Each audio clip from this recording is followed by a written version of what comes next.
Europe 1, 16h-18h, historiquement vôtre. le récit. Stéphane Bern.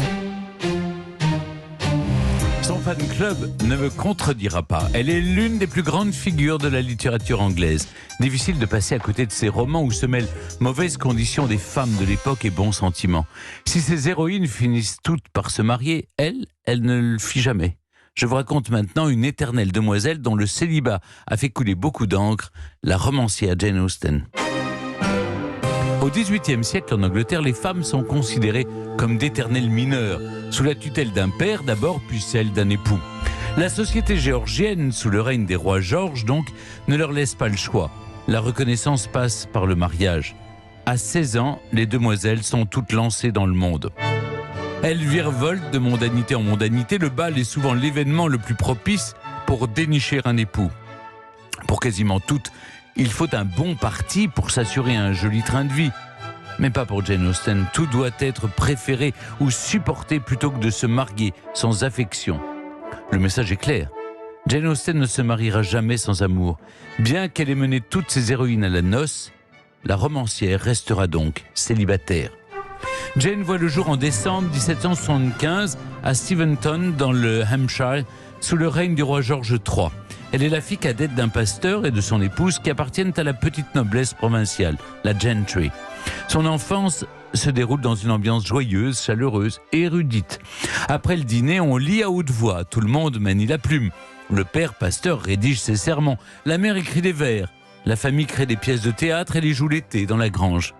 Jane reçoit une bonne éducation. Elle apprend le français, l'italien, le chant, le dessin, la couture, la broderie, le piano ou encore la danse. Mais ce qu'elle préfère par-dessus tout, c'est lire et écrire. Elle se sert sans arrêt dans la bibliothèque familiale qui contient 500 ouvrages et romans. À 13 ans, dans un coin du salon, elle griffonne sur son petit cahier. Ce sont ses premiers poèmes, Juvenilia, qui témoignent déjà d'un esprit mordant et d'un sens de l'ironie aiguisée.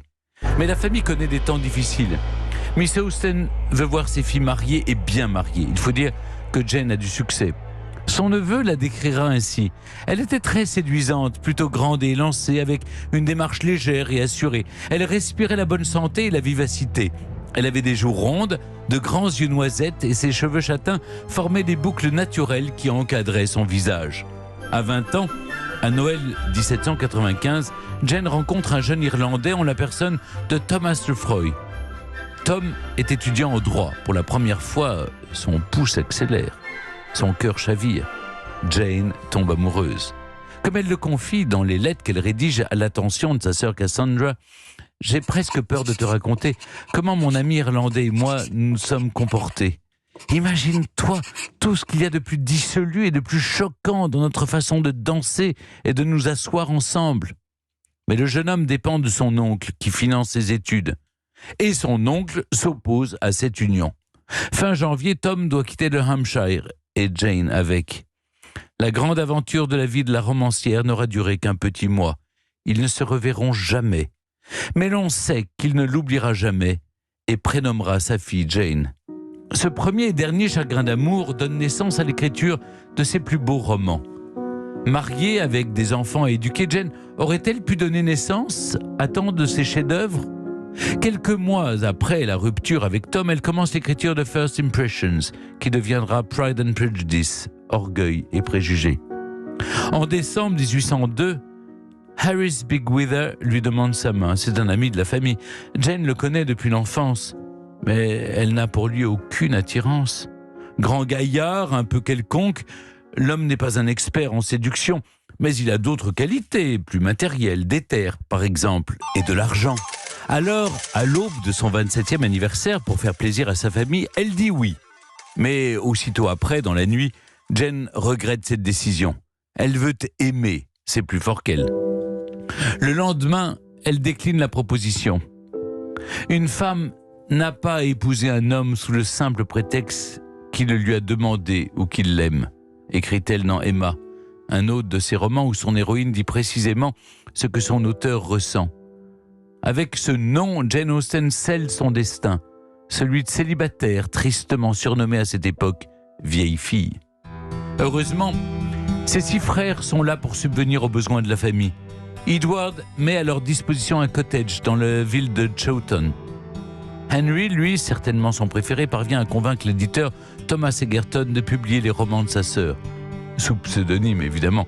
Raison et sentiment, orgueil et préjugés, Mansfield Park, Emma.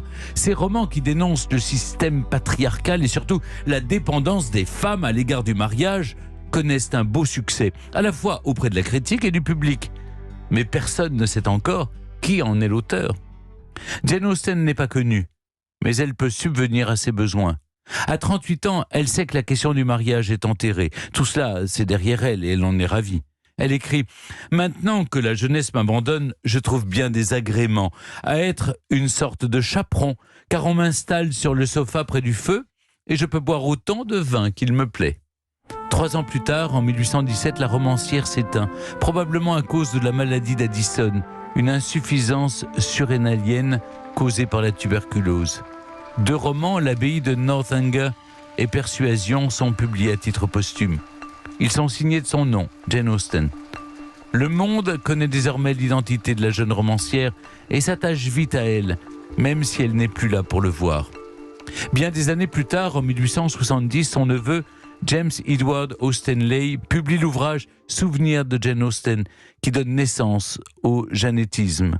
Un mouvement que Claudia Johnson, biographe de la romancière, décrit comme l'enthousiasme idolâtre ressenti, non sans une certaine gêne pour Jane, et pour chaque détail qui se rapporte à elle. Le fan club a hurlé en apprenant que l'actrice américaine Anne Hathaway allait jouer leur héroïne dans le biopic de Julian Gerald en 2007. Un chroniqueur du Guardian a expliqué leur réaction. Avoir confié, a-t-il écrit, à cette jeune américaine à la beauté extravagante la tâche d'incarner la célibataire la plus emblématique du royaume, auteur de tous leurs romans préférés, constitue sans doute pour les Janettes le pire exemple de sacrilège jamais commis par Hollywood.